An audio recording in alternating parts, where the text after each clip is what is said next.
gotta make sure he's a feminist. It's like life-threatening if he's not a feminist. Hey friends, it's Sarah, and today I want to talk about some historical romances.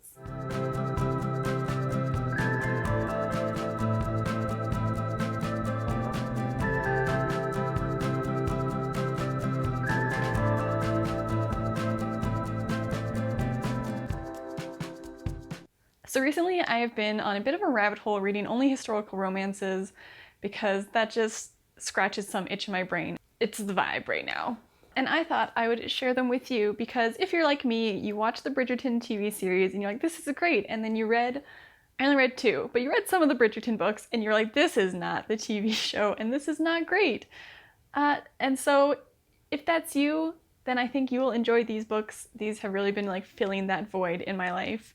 That the Bridgerton books just don't, because, not gonna lie, they're kind of trash. I made a couple of videos about the ones that I read, and just, it was not a great time.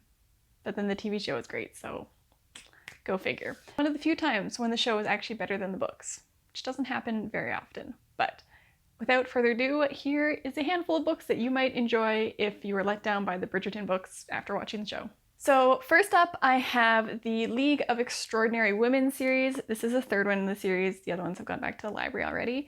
But this series is by Evie Dunmore, and it's set during the kind of like the suffragist movement in England. This follows a group of friends who are involved in the suffrage movement and fighting for women's rights, and especially like the main thing in this series is focusing on a marriage act, basically being like, when we get married, we don't want to be at the man's property, we want to be able to own our own property and then vote, and all that jazz. Each of the books follows like a different one of the friends of the group and their men that they fall in love with.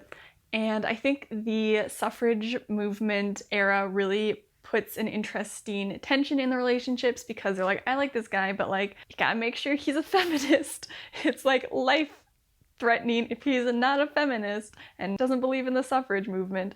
So that is really nice, where you're looking for some real high-quality men and not just like any old dude who's hot, which can be the case sometimes in romances. I think the first one, Bringing Down the Duke, was my favorite, but I did really like in the Portrait of a Scotsman, the 3rd book. It talks a lot about mining in Scotland and kind of workers' rights and stuff, because our main character is from an upper class, so she doesn't really know how that works, and she gets a bit of a crash course in it when she marries, and he like owns coal mines and they're going to like see how they're doing. I think these books are very kind of realistic to what it's like to want to fall in love, but also wanting to keep your own autonomy in an era where getting married means giving up your right to like pretty much everything and not owning anything and being property of your husband.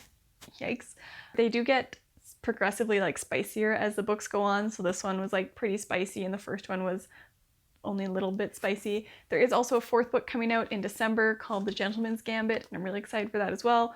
I absolutely devoured these books. I gave them all 4 stars and they're just so great. I just love them so much. The men are all very like held to a very high standard. The women are all very interesting and have thoughts and hobbies and stuff outside of just the romance. So it's been great. They're a grand old time. I have talked about a couple of other like historical romances that I've enjoyed in the past in like other videos.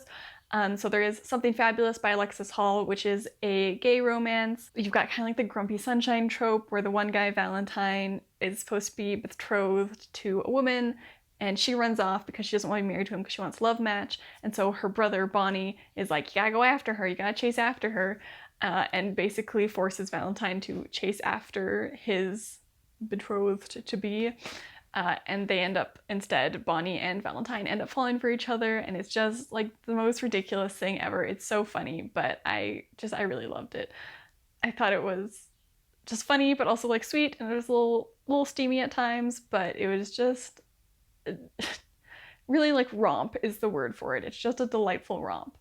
And then the other book that I really liked, also by Alexis, was A Lady for a Duke. This one's much more like yearning and pining and like betrayal and deceit, but it follows a lady who is trans, and she had gone to the Battle of Waterloo with her best friend, was presumed dead, and then took that opportunity to transition into a woman, and so now she is back and running into her friend who thought she died in the battle and has been grieving her for like 2 years, and he doesn't know who she is. And so it's this really tough time of like her being like, I'm in love with him, and he's starting to get feelings for her, but he doesn't know that she's the friend that he lost. Ugh. One of the like best parts of this book, I think, is that the sense of betrayal isn't from like transphobia. It's from a place of like, how come you didn't trust me to confide in me? Like, we were best friends. I would never hurt you. You know this. Like, why didn't you tell me? So I just really appreciated how we just didn't go into the transphobia, and instead we're like, no, it's about the like sharing of secrets. So that was excellent as well. Very angsty at times and a little bit steamy. Up next is Aphrodite and the Duke by J.J. McAvoy. This is the first one in a series. I gave this one like 3.5 stars. The first little bit kind of dragged to the point where I almost DNF'd it, because like the first couple chapters, it's a lot of like dialogue with exposition, but then it gets a lot better once the like two main characters run into each other. This one is interesting because probably about halfway through they get married, and then after that it's like figuring out married life, and like for her how to be like a duchess. So that was really different than a lot of historical romances I've read, where it kind of like the end is like them getting married, but them getting married is only like the middle in this book. But basically it's a second chance romance. She was jilted by the Duke before, and he got married to someone else, and so she's been kind of off in the country like trying to collect herself and put herself back together because she was in love with him and he betrayed her. And so now she's back, and now he's back and he's widowed, and he's like, give me another chance. And she's like, why should I? You screwed me over before. And then of course she's like, you know, why did you betray me? And like, I thought we were gonna get married. You promised we were gonna get married. Why? What's going on? And there were some good kind of like twists and turns in this, some really intense like family drama, I think was the main drama in here. It wasn't so much like that they weren't compatible or anything between them. It was like external factors in his family that led them to not being together in the first place.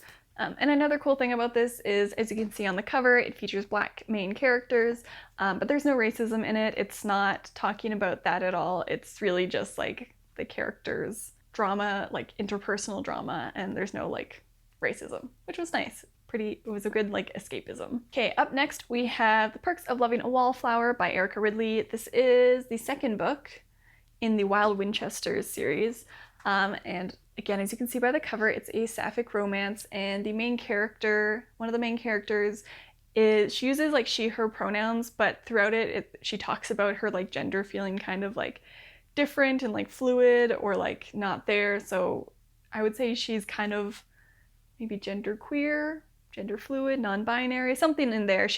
But she still uses the she, her pronouns. So that was really cool as well. But basically for this one, Thomasina is a master of disguise. She's from this family of like orphans who all have like specialties, and they kind of like solve cases together. I haven't read the first one in the series, but you can still like jump right in and understand what's going on pretty easily. But they all have like their different things, and so Thomasina is like the master of disguise. She can transform herself into anyone, and she falls for this like highborn lady, so she disguises herself as this like made-up heir that her family has created and starts to court her, and then they kind of like use each other to like gain status within society. So the other lady, Philippa, is like, oh perfect, my mom wants me to marry like up, and so like by being seen with you, then like the higher ups will like want me, I'll be seen as desirable. And then like Tommy just kind of like goes along with it and is like, okay, this is fine, when really all she wants is to be with Philippa. But this is also a pretty diverse series. Some of the siblings are people of color, and obviously a sapphic relationship, so this is a really good, again, like diverse historical romance. It is set in the Regency era, so you have all the like fun little tropes and stuff, the same as Bridgerton. And yeah, it was just like really lovely. I liked that Tommy's identity was revealed pretty quickly. Like she reveals herself to be not like the Duke and not to be a man to Philippa pretty quickly, so there wasn't like a big betrayal scene like there is a lot of times when there's, you know, disguises going on. But yeah, it was just like really sweet. It was not too spicy. I gave it 4 stars, and I definitely want to read more in this series because the siblings are all just like really funny, and I like the dynamic in the family as well. Very kind of like found family vibes. And they're always just like up to shenanigans, which is very fun. So I will definitely be reading the other ones in this series. Also, Erica Ridley is queer herself and African American. So if you are looking like me to read more books by people of color that are also historical romances, another great choice. And then finally, the last book that I have to recommend, or series I guess, is the Bells of London series by Mimi Matthews.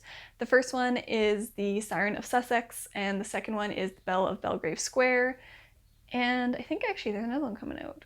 There is a third one coming out, but that's in 2024, so gotta wait a while for that one. These are set in the Victorian era, and they follow a group of like horsewomen who are friends, who like to go like ride their horses. You can tell the author is like a horse girl, but it's not too egregious. And so the first one, the Siren of Sussex, I gave 5 stars. I just like fell in love with it. The chemistry between the love interests, even though it was like a little insta-lovey, it was very like believable. So basically the main character is new. She's like making her debut in society, and she goes to a tailor to get like these beautifully like custom-made riding outfits, and she's like, I'm like, my best attribute is that I'm a horsewoman, and so like I will parade around in these fancy dresses on my horse and show off, and like that's kind of how I'll get suitors. And so she goes to the tailor, and it turns out that the tailor who makes all these beautiful outfits is actually half Indian, and it's not his name on the sign, but he's kind of like making them a little in secret because of the racism in society, but he's planning on taking over the shop once the current owner retires. And so he's making her these outfits, and she kind of becomes like a muse to him, and then obviously she like really likes him. So there's a really interesting kind of tension of like, she knows he likes her as his muse, but she doesn't know that he likes her romantically, and like all the kind of like, you know, the touching in order to like measure for outfits is there's a lot of like tension there. And then the author is also half Indian, but she talks about his experience being half Indian and like feeling like he doesn't fit in the different aspects of society. And there is like a little bit of discussion around racism in it, but it's not as vitriolic as it could have been, which was nice. But yeah, I just devoured these books, especially the Siren of Sussex. I think that was my favorite one. It was just so good. There was like the romantic tension was so good in it. There wasn't, I can't remember if it was steamy at all. It's like the Pride and Prejudice 2005, you know, like the part where Mr. Darcy helps Elizabeth Bennet into the carriage.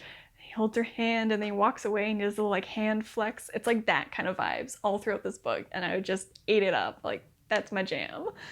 And this author has also written like a bunch of other historical romances and other series, which I was not aware of because I am very new to the romance genre, but I am definitely going to be picking them up. And the second book in the series was also really good. I think I gave it 4 stars instead of 5, but it was kind of like a Beauty and the Beast inspired, I would say. So you have another one of the horsewomen friends, and she has like crippling social anxiety and hates being in society and is being forced to like find someone to marry, and so she ends up actually proposing to this captain who is kind of known as like doing horrific things in war, and he's like a war hero, but he's also like pretty gruff, and everyone's a little bit in awe and scared of him. But she's like, he will let me have my freedom, so we'll get married, I will have my freedom, I will have done my part to get married, and we'll just kind of like live our separate lives. But as we get to know each other, it turns out there might be more to him than she thinks. And there is also the like, he's like, I have a tower where like you can't go in there. Very like Beauty and the Beast, like don't go into that wing of the castle. And then she's also like really bookish, which is great. I love a bookish main character. They're my favorites because they're like me. A little more like plot, I would say, in this one than the other one. A little more like kind of mystery, like who are you really? Trying to like figure out which rumors are true. Do you just ignore the society gossips?